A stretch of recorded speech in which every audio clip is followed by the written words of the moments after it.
Welcome everybody, welcome to my site today.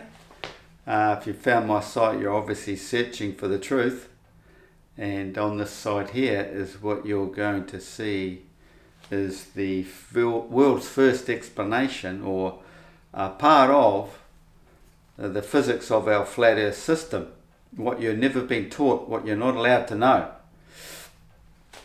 Everybody's controlled in this system we're all existing in by a few people at the top who like to hide the truth. And I'm going to reveal a big chunk of it today, and why you're not supposed to know this, why you're not allowed to connect with religion. Because religion boils back to physics, the physics of the earth. All religion, all the myths and legends, metaphorical information, metaphysical concepts and esoteric information is all kept from you, but there are a few at the top that do know it all. They don't want you to know because they want to keep you as their slave race. And this is a fine example in the story of the Anunnaki. They come here and they want to use you as slaves. But that story is a bit confusing too, and people don't really understand it. Mining for gold is mining for gold, because this mind is all connected to the sun. And a lot of people freak out when you think of the Lucifer and all this Freemason stuff. No, there's nothing freaky about it. They've just made it freaky. You've got to understand and appreciate that what the sun is, and what the earthly sun, as opposed or imbalance with the Son of Man, the Son within man, which is the illumination at some time in your life, or life cycles, because we always reincarnate until we do wake up and illuminate our inner sun, the Son of Man. The pineal gland becomes exposed. At present it's sitting in water, brain fluid, and that brain fluid is drained out. That's what's called the flood, Noah's flood. Noah, it was one of God's favourite men because he was illuminated. That's another story, another version of the whole story of man becoming illuminated. The main one is the Jesus story. He is the illuminated one. That's what the whole Bible is all about, is this illuminated man. In the Old Testament it talks about the illuminated people coming in and out of their illumination sort of thing, where they're not following through with what they should be doing, and they're losing this illumination. They can gain it back if they do the right things, otherwise you'll die without it. But at the end of the day, the story goes, when the gates are open, they will not be shut. So you do not lose the wisdom and the knowledge. It's whether you're going to control and maintain your risen soul, because your soul gets raised. The breath of life, it's all described in the Bible, but you can lose that breath. Your soul will sink back down into the sacrum region again, your lower chakra. So I'm here to connect all the religions, all the beliefs into one, and it all comes back to the physics of the earth. Okay, so today what I'm going to do is try and explain the changing magnetic field of the earth, and relate it to mechanical information we know regarding the three-phase induction motors. Okay, so a lot of my videos have been sort of based on the toroidal field, Earth being a toroidal field. But that's not the full story. You see, you look at it, the Earth works the same way as a three-phase induction motor. And a three-phase induction motor is not what they call a toroidal field, because it's duality, you see. In the induction motor you have the rotor and the stator, so there's your duality, a northern hemisphere and a southern hemisphere. And it's the changing magnetic field that gives it the energy, creates the energy, right? So within Earth, we have the, see, most people only understand the toroidal field as just one sort of hyperboloid center and, you know, returning field.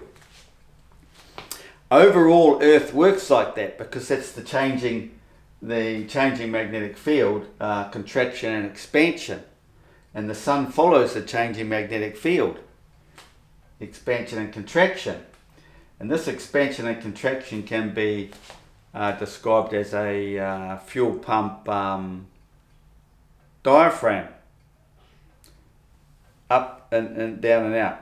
Up and then down and out. The diaphragm. That's the way it works. The earthly system works as a diaphragm.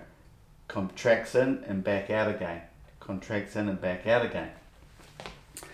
So there's a lot of information, and you'll find a lot of it over there. So I looked online, I asked this question, does a three-phase induction motor create a toroidal field? Because I was trying to get a heads up on the whether I should be calling the Earth a toroidal field or not, because I know it works the same as an induction motor.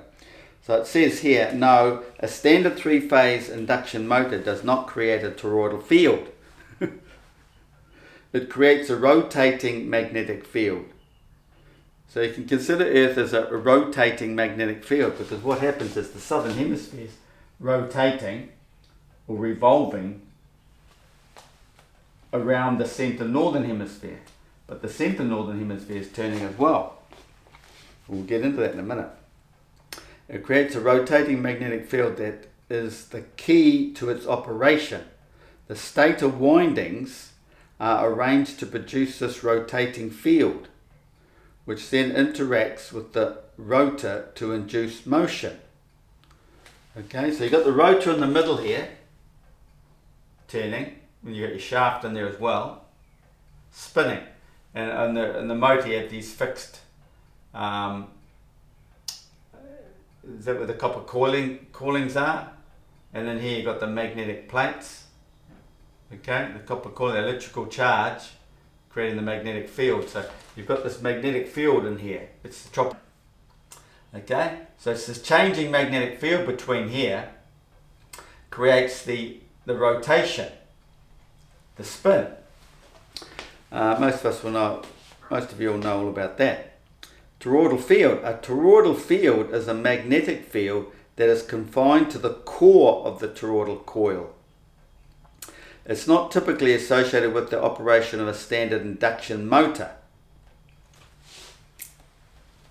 Where the difference is because, see, a toroidal field is created from a magnetic field, and you can create is it a capacitor? Like a donut, well, copper windings, and put a charge through it, and you'll create a toroidal field. It's just nothing's moving, nothing's physical, it's not driving anything. And so we can't just settle on that. Earth, you can't compare that with the Earth really, unless you know the whole full system. You have to have the dual fields, the duality, which is the moving magnetic field, to create this whole earthly system. Induction motor operation. The rotating magnetic field in a stator interacts with the rotor, which is typically a cylindrical structure with conductors embedded within it. This interaction induces currents in the rotor conductors, which in turn creates a magnetic field in the rotor that rotates in sync with the stator field, generating torque in sync. Okay, these are in the earthly system. We've got the magnetic field in the south.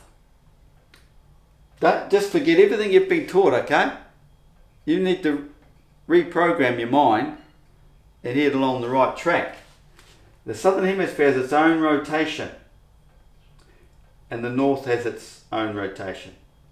But the northern hemisphere rotation is mirroring its rotation out to the south, everywhere around the south.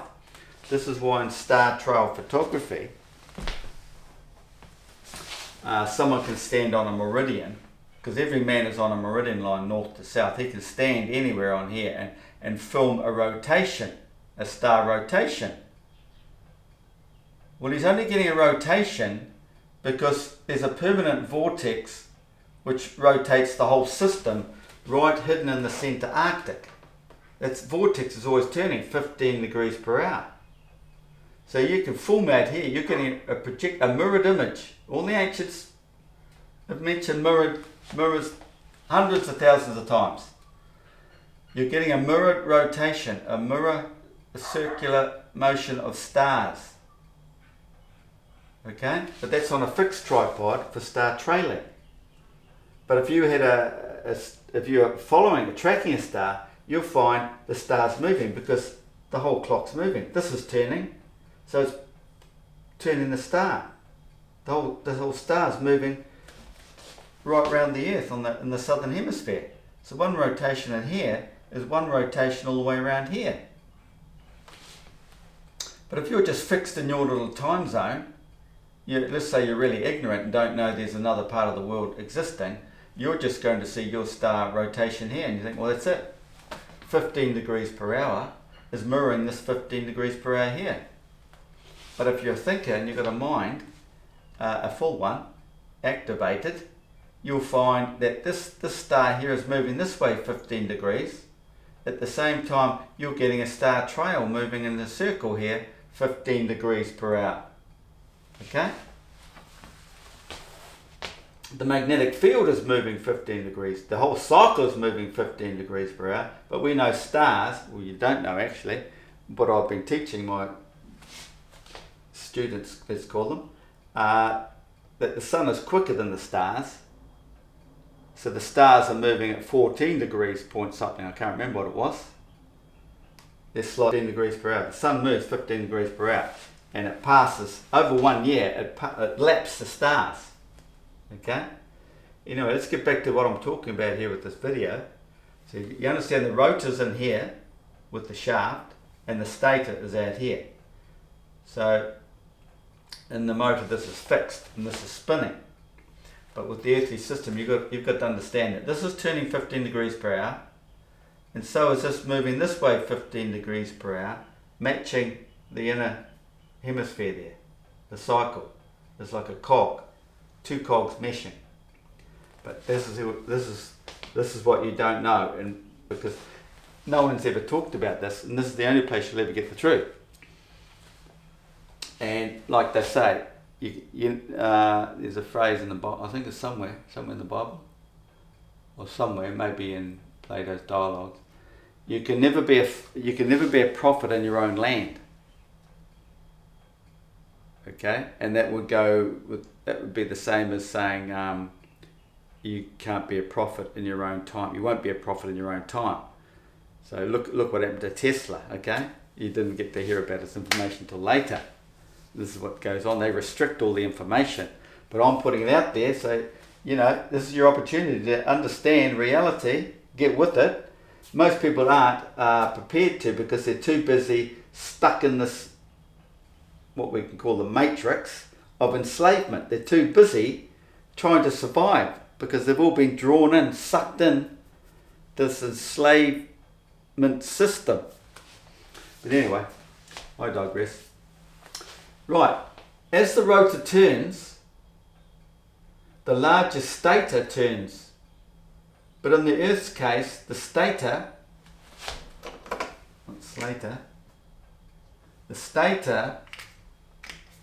is contracted north and back south again. This is part of the Earth's toroidal field, expansion and contraction. What we have to imagine is the gearing of two cogs. The center north turning field, being the rotor, is the smaller cog, while the southern hemisphere is the largest stator cog. But as the contraction takes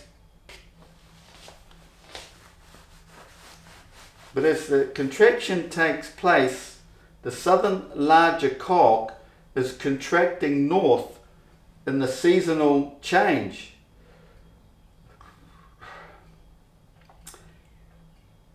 You know, for sun declination, this is the sun declination and seasonal change, where it comes in and out again.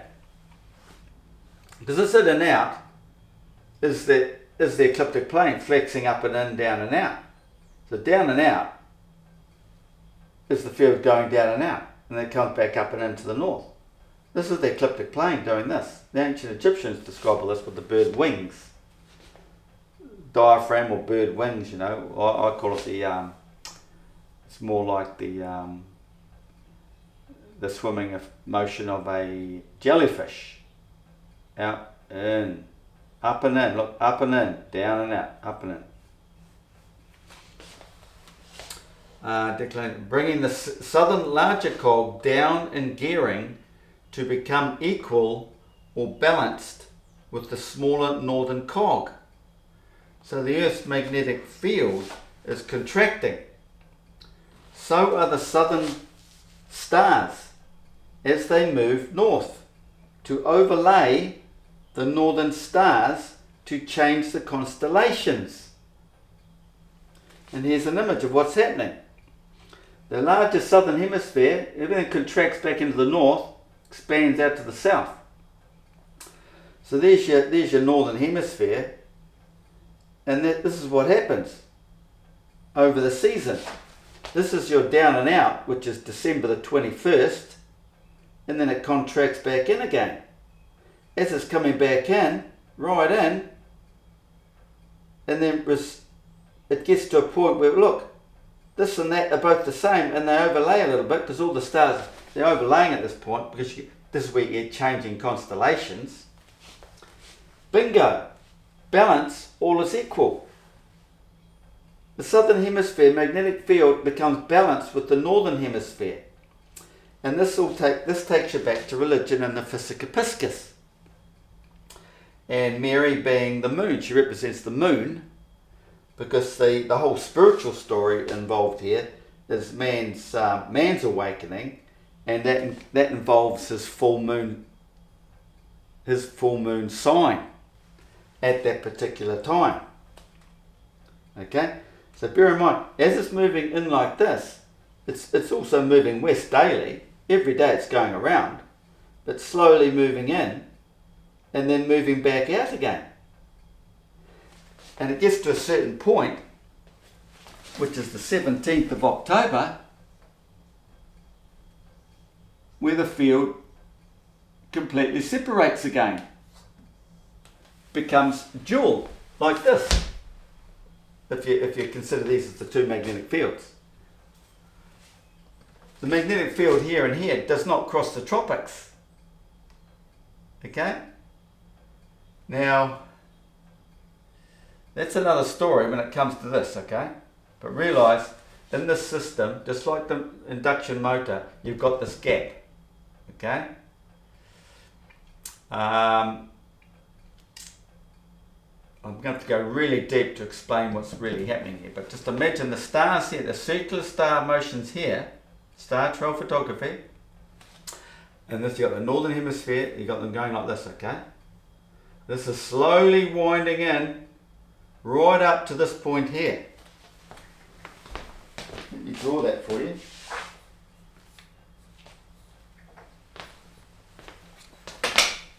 Maybe not that one. This field pulls right up to this point. Excuse me. Okay? Where they become balanced. And you've got all the extra stars in here forming the new constellations. As it's moving up like this, they're overlaying these stars here. There's always this overlaying. That's how we get the new constellations. They don't come out from billions of miles in La La Land to say hello, goodbye each year.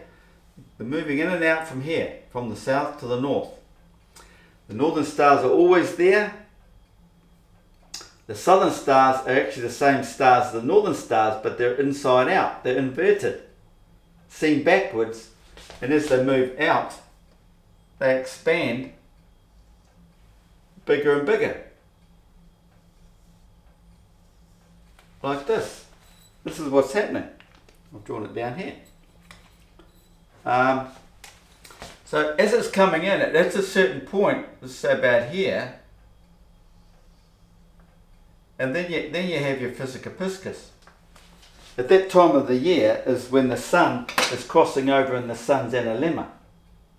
Okay? It's prior to the equinox. Equinox is down here. That's just equal day and night. That's not equal Earth's magnetic field balance. This is the secret. This is the behind the veil and all that they talk about in religion. And King Arthur's story and all that sort of stuff. The King Arthur story is all about the tropical gap. This tropical gap here. They call it, that's why you're going a bit deeper, is they're always referring to the Fisher King. Fisher King.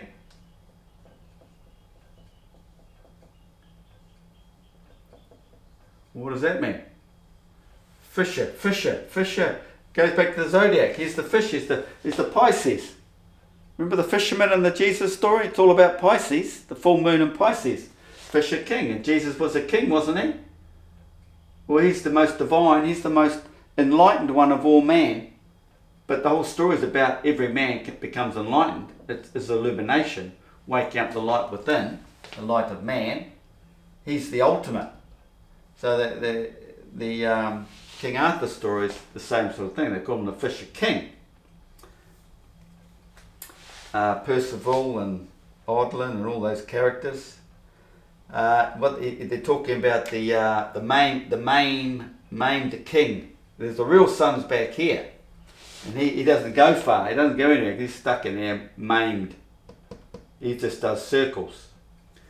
And then then they talk about the sun we see out here between the fields, because that's where the electrical charge is created between here and here. Bingo.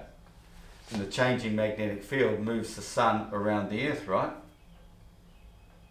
Moving magnetic field moves the electrical current. The moving electrical current changes the magnetic field, because as the sun's moving, the field changes. Boom. It's left this one. Sun moves here. Oh, boom. Oh, bang. Sun's there. Oh, bang. It's changing there. Bang, bang, bang, bang, bang, bang, bang. Infinitely to create the sun, the spark, the charge. The Fisher King, he's gone fishing. This is considered as fishing, dropping your rod down here. In the physics story of the Earth, but the word fisher refers to the enlightened one via Pisces, while the sun is in Virgo. So the moon's in Pisces, the sun's in Virgo at the time of his enlightenment.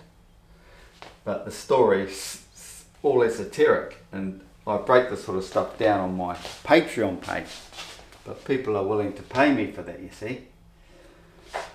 So there's the story with the declination of the Earth. So you go back there, so everything's moving this way, becomes equal and balanced with the smaller northern cone. So the Earth's magnetic field is contracting. So are the southern stars as they move north to overlay the northern stars to change the constellations. Now here's the kicker, mate. Therefore, Earth must be contracting also. Due to relativity, we the observers are not to know unless you can read the stars. You will not enter the school of Pythagorean if you do not or cannot read the stars. He was hinting at that. He's hinting at that. All these ancient philosophers are all these dudes. They're illuminated. They know the whole system. You can see the stars. You're in the southern hemisphere. You can understand the movement. Well, I don't know if I actually saw it with my eyes, but it came into my mind. And it all made sense. Because over the season, I'm pretty sure I'm seeing it, but over the night, you're seeing it also, because it's difficult to explain, but I can see everything moves around from the south, east, north, and back around this way. Okay, everything moves like that on my meridian. The whole cycle. Everybody, no matter where they are around the earth, is on a meridian, and they will see that mirrored projection from the north, that cardioid shape. Well, they don't see it actually, but they...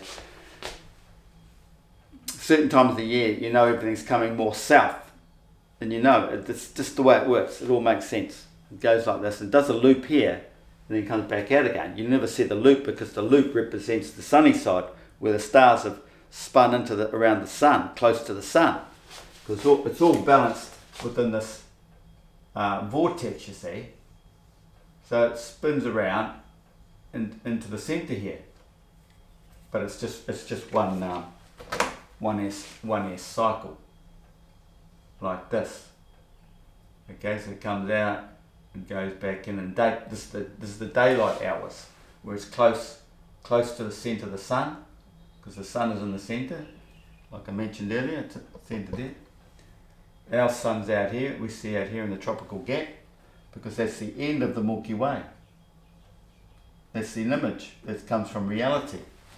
This is all false, you see. We live in this false realm. That's why we get so much lies and people, companies like NASA, because it's all bullshit.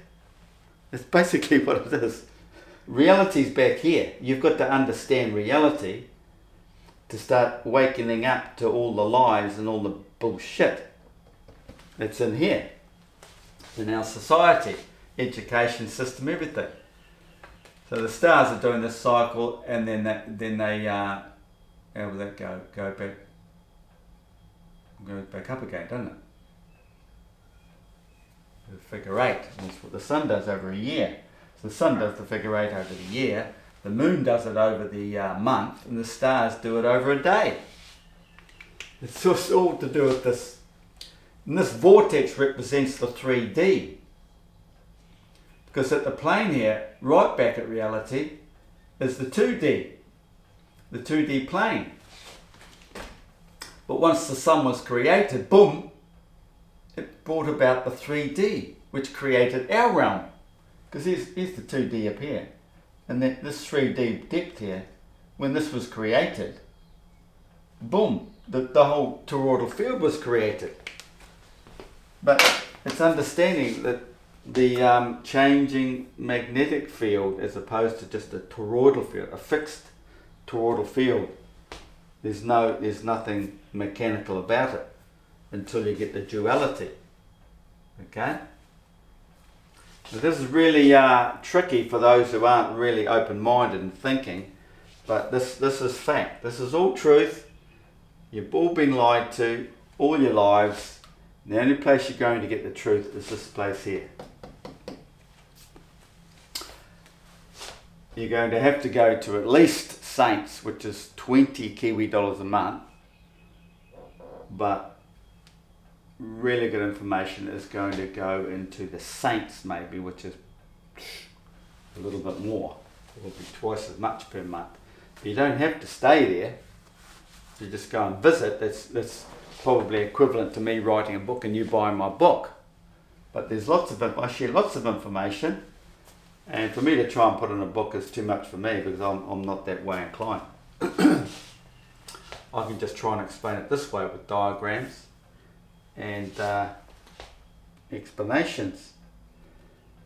So understanding this complete separation here in the field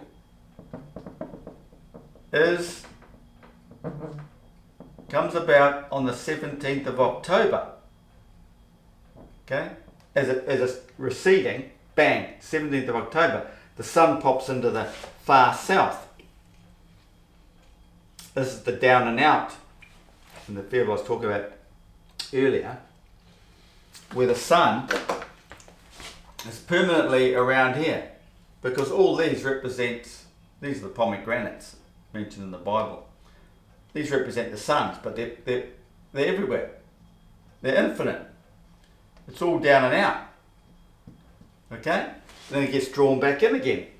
It follows this system. And all the system is created by the 2D plane up here. This is the flexing down and out of the ecliptic plane. Contraction, expansion, contraction, expansion. See, it's lateral this way, it's sort of vertical in our realm, if you imagine it this way. You understand all this? All these curving magnetic field lines is part of the toroidal field. The field curves. This curving, if you're following a compass, you're traveling a curving field like this. This is why they invented the gyro laser system. The gyro laser, they call it gyro laser. Anyway, it takes you for a direct route straight. Okay. The compass bearing is always curved like this, but between the tropics, it is dead straight, north to south. It's the only one place on Earth where declination is dead straight. There's no declination. It's dead south because you're on a meridian. Look, there's your south, there's your north. Or you're here, there's your south, there's your north. We've recently had these characters, Will Duffy and his comrades, liars, have travelled out here and said, oh, here's the South Pole. Or some South Pole stations out there. But no, you can leave anywhere, head south on your meridian, wherever you are on Earth. Let's say you live there or you live there. You just go travel south, there's your south. You travel south, there's the South Pole. There's the South Pole. South Pole, South Pole. It's south all the way around here. There is no one South Pole. It's a returning north, a mirrored projection of the north. And this is why they're both